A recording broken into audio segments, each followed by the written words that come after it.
নতুন বছর মানেই একটি দেশ সাজানোর নতুন আইন কিংবা নতুন পরিকল্পনা। 2026 সাল শুরু হলেও দক্ষিণ কোরিয়ার শ্রমজীবী মানুষের জন্য মজুরি বৃদ্ধির সুখবর খুব একটা স্বস্তি নিয়ে আসেনি। সরকার এবছর ন্যূনতম মজুরি নির্ধারণ করেছে ঘণ্টাপ্রতি 10,320 ওয়ান, যা গেল বছরের চেয়ে 2.9% বেশি। শ্রমিকদের মতে জীবনযাত্রা ব্যয়ের সঙ্গে এই বৃদ্ধির ব্যবধান অনেক বেশি।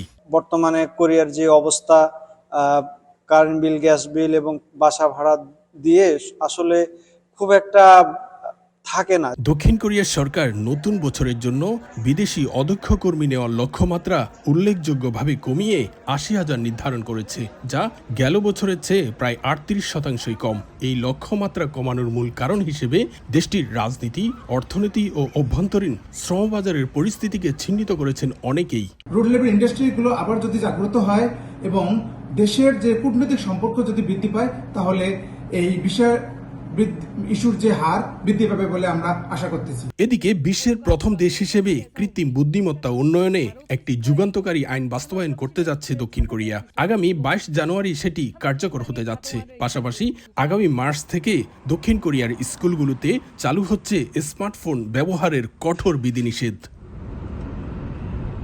নতুন বছর থেকে মাদকাসক্ত অবস্থায় গাড়ি চালানোর ক্ষেত্রে শাস্তির বিধান আরও কঠোর করা হয়েছে। এছাড়াও শিশু পরিচর্যায় বাড়তি সহযোগিতায় শিশু লালন পালনের চাপ কমাতে সরকার বেশ কিছু নতুন সুবিধা চালু করেছে। দক্ষিণ কোরিয়া থেকে মোহাম্মদ হানিফ, সময় সংবাদ।